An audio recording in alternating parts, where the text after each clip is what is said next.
What is good, Josh? On this Smooth Game Man back with yet another reaction video, baby. And today, I told y'all we're coming right back with a death battle. And today we have Optimus Prime versus Gundam. Transformers versus Gundam. So let me know down below in the comment section who you guys are rock with. I think off early rip I'm gonna go Gundam. But of course we're gonna have another pre-fight prediction. So after we're gonna jump into the video, check out the back. Check out the backstories, obviously, for monetization reasons. If you want to see those full, go ahead and down below in the description for the full video. Check out the backstories, get just into the stats. Right before, after the stats, we'll go ahead and give another pre-fight prediction, see if that changed any of our opinions, and go ahead and get straight into the fight. So, with all that being said, man, leave a like, comment, subscribe on your way into the video. If you guys are ready and wanting more death battles, we have a death battle playlist now, so make sure you guys check that out for other death battle reactions.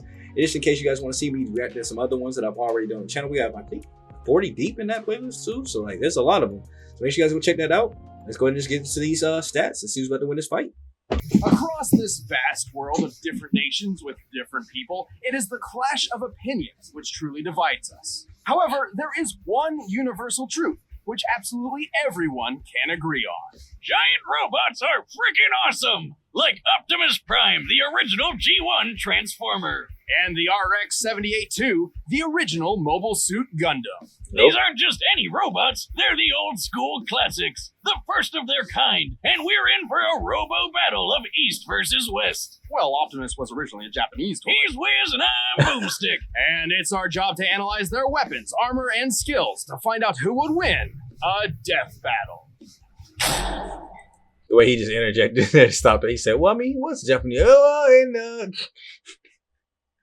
But yeah, y'all, like I said, you already know we're about to preface this with, man. We're going straight to the stats on both. I guess we're going to go ahead and start off things with Optimus Prime. The life force of every Transformer resides in their spark, sort of like a soul. And Optimus is no different, except that his spark gives him a few unique abilities. Yeah, his spark's pretty rare. Compared to other robo people, it gives him increased strength, speed, and durability. He can shoot laser beams from his hands, fly with either a jetpack or his feet boosters, and move his limbs around while they're detached like some sort of ghost robot Ray-Ban. Ooh! Optimus is referred to as a 0.1%er. That is how rare a being of his caliber is. Is that what all those people on Wall Street were protesting? Even then, many of Optimus's abilities are further enhanced thanks to his possession of one of the most powerful artifacts in Cybertron's history. The Matrix of Leadership. Oh, yeah, you know, it's nothing much. It's just a piece of robot god. The Matrix is a conduit for the power of Primus, the creator of the Transformer race. With this, Optimus can heal some of his most grievous wounds. What? Not all the time. Like, you know, when he died. And use the power of the Matrix to light our darkest hour. Well, he has an impressive arsenal to hopefully keep that particular problem from coming up again. Yeah, never again. Regardless, he wields the Ion Blaster, a giant death cannon which Prime one-hands like a boss. This big old rifle fires bolts of energy strong enough to take down most Decepticons, and can even be fired into space from ground level. Even better, it never seems to run out of ammo. One can only dream. Optimus Prime also carries numerous weapons composed of Energon, a raw energy force used by Transformers to power their technology and, well, themselves. He's got a glowy Energon axe and Energon swords, perfect for slicing up robots of all sizes. And I guess they'd probably work pretty good on people, too. Fighting fire with fire, Optimus Prime led the fight against the Decepticons for several millennia. Eventually, the war even found its way to our own Earth. But we've got nothing to worry about with Optimus protecting the planet. He's tanked blasts that would tear other bots apart, like when this mega refinery exploded. It can be seen from outer space. It's pretty big. He's punched the ground so hard, the trees around him freaking exploded. Child's play, Boomstick. He's strong enough to tip this large oil tanker, which, when compared to the real-life sea-wise giants, must weigh over 700,000 tons. He's tossed a satellite into orbit and punched hard enough to crack Six Shot's chest plate. Who boasted that his armor was drawn from the compacted subatomic matter of a collapsed star. Just to let you know, such a star would have a density of over 300 billion tons per cubic inch. That's a While lot. great density doesn't necessarily beget great toughness, this still means Six Shot's armor was 500 billion times more dense than osmium, the most dense natural material on Earth. You're the most dense natural material on Earth. What'd you say? And our robo-commander wrecked it. He's fast enough to catch up to this Decepticon space shuttle in just 23 seconds. Given the size of the Earth here and the angle of ascent, we can determine he's moving around 125,000 miles per hour. He's also a talented leader, capable of commanding 1,000 battles at the same time via the Omniglobe. Like Skynet, but in a giant disco ball. He's used that crazy strength of his to punch through Megatron, who once tanked an explosion big enough to knock Cybertron out of orbit. And thanks to the weird robo-magic of the Matrix, he's even defeated Unicorn, Unicron. who's basically a giant robot Satan who eats planets. What? This guy is unstoppable. Not necessarily. Optimus is certainly powerful, but after all is said and done, he has one major weakness. To violate that law would destroy our honor. He's just too nice. Yeah, he's kinda all about the whole honor and fair fighting thing, which kinda screwed him over more than once, and even got him killed multiple times. Plus, he killed himself once just because he accidentally broke the rules in a freaking game. Damn. But when his back is to the wall and all hell's breaking loose, he'll fight to the end, riding the eye of the storm. One shall stand, one shall fall. Okay, that's a tough little one-liner right there. Optimus, I mean, he proved some stuff right there, but I think I'm still rocking with Gundam. Let's see what Gundam got for me, though. That would be the ingenious Dr. Minovsky. Thanks to him, the beam rifle is a marvelous feat of weapons engineering. Minovsky had developed a way to miniaturize the enormous megaparticle cannons found on warships without losing any power. The result is a Gundam-sized rifle that can take down entire fleets of ships all on its own. It's like having a pistol with all the power of 1,000 tanks. A single shot could easily tear through a 13,000-ton Musai-class warship. Given the official stats of this ship, to tear it asunder like so would require a strike worth nearly 9,000 tons of TNT. Sure, the beam rifle only has 16 shots, but who really cares when you just need one? Last but not least, the Gundam carries 2 retractable beam sabers. Because you can't have space battles without royalty-free lightsabers. But all these amazing weapons would be useless without an exceptional pilot. Despite still technically being a civilian, Amuro became the main pilot for the Gundam. Turns out, his skill was mostly thanks to his previously unknown abilities. Amuro was a new type. Like, Pokemon? See, apparently humankind was never meant to live under gravity's pull. In space, without it literally weighing down their souls, some humans developed psychic powers. That is the dumbest backstory for why someone gets powers. And we've heard a lot of them, Wiz. So what, he can, like, read minds or something? Sort of. These powers and their capabilities have little definition, often differing between different people. Most new types can instantly understand each other upon contact, even drawing kinship between sworn enemies. Amuro's abilities in particular grant him something akin to precognition. He can predict exactly what will happen on the battlefield and where his enemies will be, and can capitalize on it if he reacts fast enough. How could he possibly predict I'd attack from the other side? He shot down targets too fast for the eye to see, and navigated his friends through a collapsing fortress with no casualties. By the end of the war, his own reflexes were pushing the limits of the Gundam itself. A magnetic coating was added to the Gundam to compensate, reducing the suit's friction and increasing its speed by 27%. Over 14 years of military service, Amuro became a legendary pilot. He even learned how to use these super fast funnel guns with his Psycho Wuzza powers.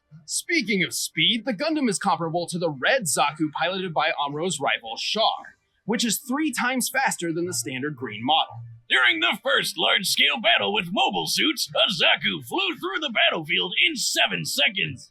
By comparing the 1,072-foot-long Magellan-class starships in the distance, we can tell the Zaku flew over 7 miles. This puts the standard Zaku's top speed just under Mach 5. When tripled to compare to Char, this means the Gundam can move at least 11,000 miles per hour, 15 times the speed of sound. Highballing it with Amuro's new type powers and magnetic coating, it's possible the Gundam can move as fast as Mach 25. Though anything over that would put it dangerously close to re-entry speeds, which its chassis cannot survive on its own. The Gundam is strong enough to lift and throw this goofy mobile suit, and tough enough to power through a magnetic field that's 7,200 degrees Fahrenheit. It survived plenty of really big explosions, including a detonating asteroid and a nuclear blast which wrecked Amuro's home colony. I bet it could wipe out the space Nazis all on its own. It nearly did. Amuro and his Gundam were instrumental to the war effort. It doesn't matter how much the Gundam was burned. It would always stand up, dispel the fear, and fly.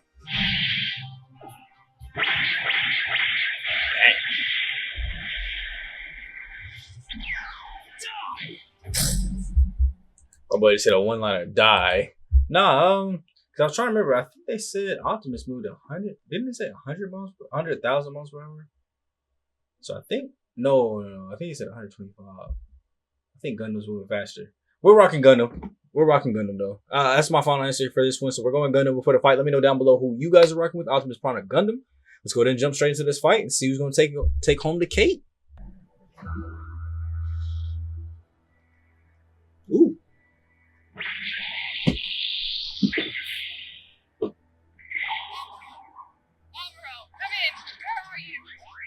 I'm checking something out, Sailor. It's more than meets the eye. Get your butt back to White Base. If there's trouble, we can't send backup. Let's roll.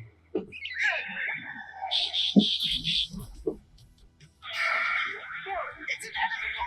I told you! I told you!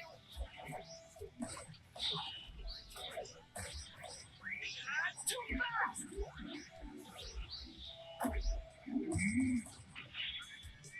There you are! That's crazy.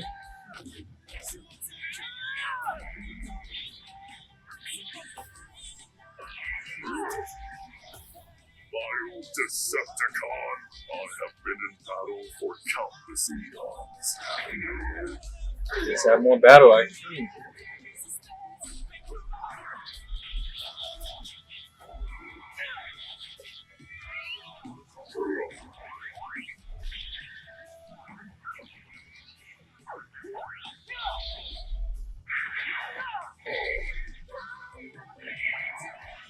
Not to death. Nice guys.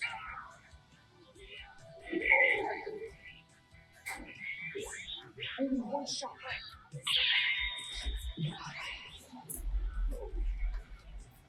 Oh, right there.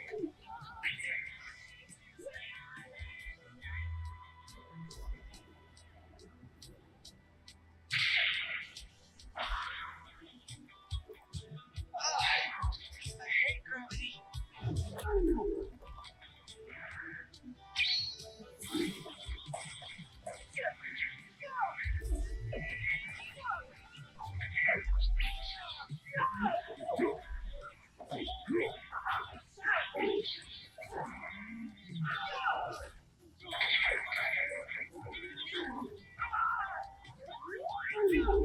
Okay.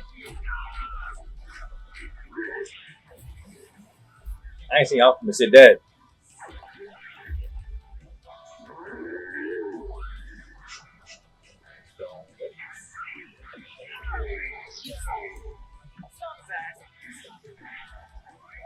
I'm just begging. I must stand, so you shall fall.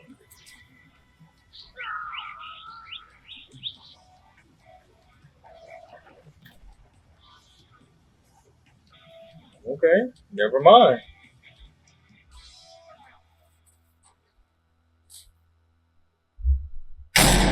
I honestly thought that whole nice guy thing was actually going to be the thing that killed him, but that didn't even come into play at all.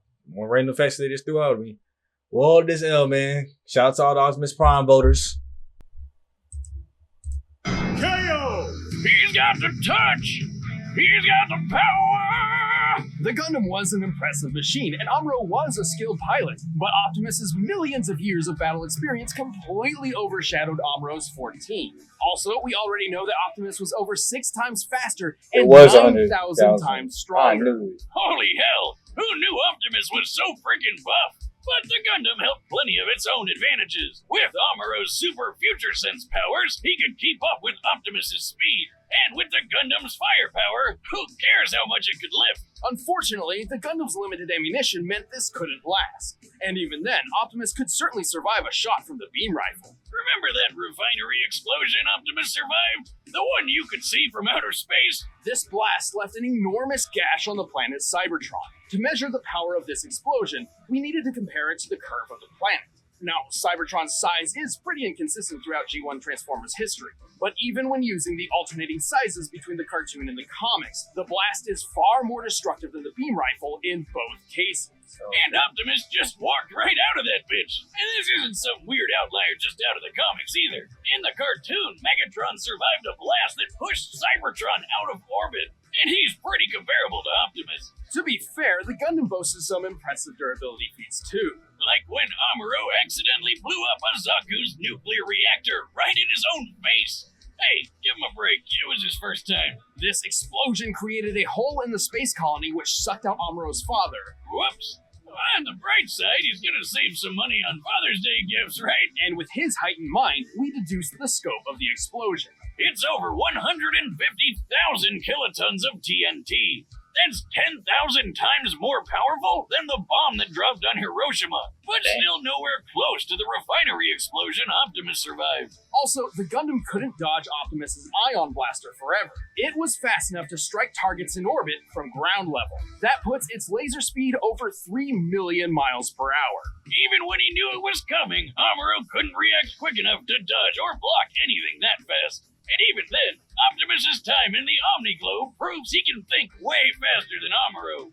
And just to blow your mind even more, in order to obliterate Unicron with the Matrix, the energy output must have equaled more than 40 yotatons of TNT. Like the Star Wars game. And you know what they say, size matters not, especially when Optimus has defeated opponents as big as Devastator. The Gundam was a powerful mobile suit with some astonishing firepower, but was ultimately outmatched by the Autobot's strength, speed, durability, and experience. I'd say Optimus was primed for this fight. The winner is Optimus Prime.